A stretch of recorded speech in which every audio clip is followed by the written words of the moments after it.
Big style, big space, big fuel economy, and for some folks, kind of a big price. This is the 2024 Mazda CX-90, its new 3-row flagship SUV.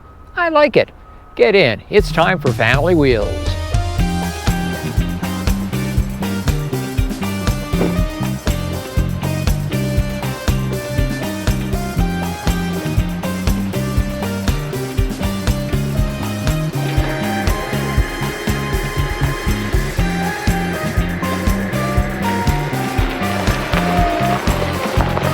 I really loved the styling of the CX-9, the predecessor to this vehicle.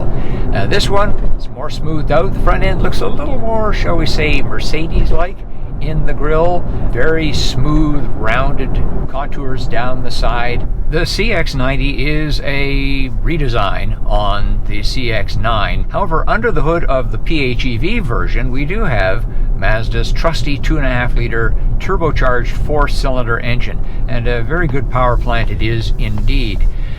Always like that Mazda offers you more horsepower if you are willing to put 93 octane premium gas in your vehicle. However, you can also run it on regular 87. The non-PHEV version is a mild hybrid. That's with the integrated starter generator, like a lot of the European cars have. Works very well to help stop-start. Doesn't save a ton of fuel. When the plug-in hybrid system is working, not full electric mind you, you get about double the fuel economy in this vehicle as opposed to the 3.3. Well, let's take the CX-90 PHEV up one of Vancouver's steepest hills and check its pep.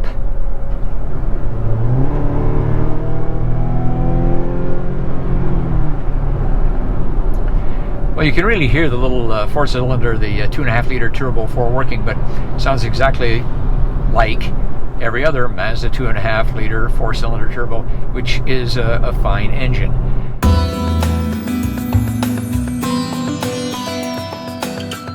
To me, the big advantage of the PHEV here is it's quiet. Not just when you're running on pure electric either. I'll engage the battery protect mode, so now the engine's going to be running. Pretty quiet. Now when you mat a 4-cylinder engine versus a 6, you're going to get more noise, but really, come on, it's a 3-row SUV. So enjoy the luxury is what I'm saying that the PHEV gives you. On the positive side of the EV nature of this PHEV is its onboard charger. That's the device that regulates how quickly the vehicle can take in electricity during charging. As opposed to many PHEVs that I have driven, and they only take in half that rate, 3.6 kilowatts, and that is just too darn slow.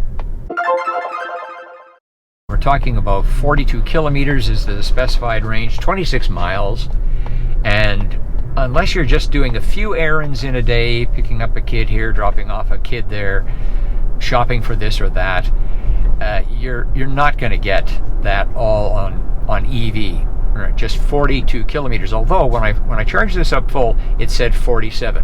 But you get the point. That is not unique. There are a number of PHEVs, considerably more expensive than this, by the way, that only have about 40 to 50k of range. And to me, it should be more. That's because there are PHEVs out there that do have considerably more range.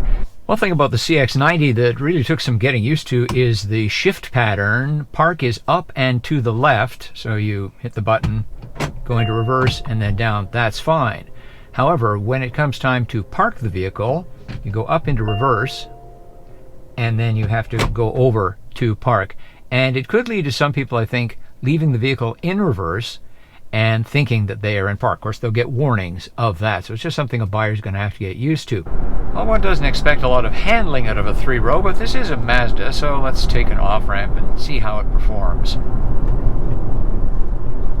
Steering feel actually is nicely weighted, not too light. No one-finger steering here, so that's a bit of engagement there. And overall, serenely quiet in here.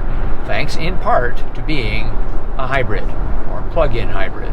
But there is a lot at the middle specification here, which is GSL. We don't have leather, but we have a very nice vinyl upholstery in here.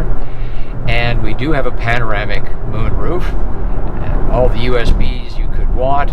Apple CarPlay, Android Auto, although not wireless. You do have a wireless charging pad.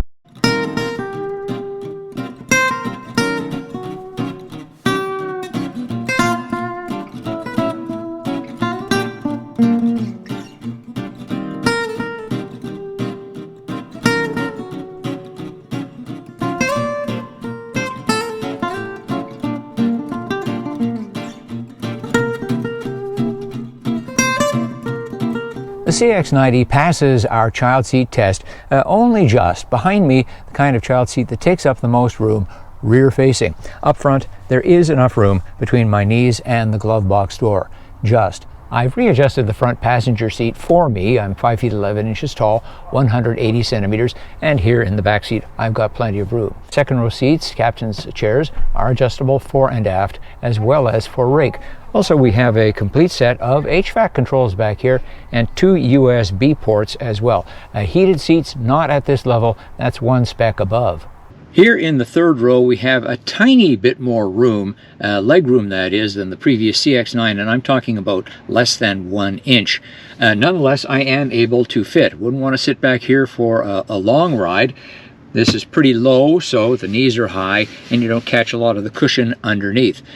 For the kids though, we do have USBs on each side, USB Type-C by the way, and a couple of vents so that they don't roast. Of course, no access to the panoramic moonroof. That's for the guests in the second row.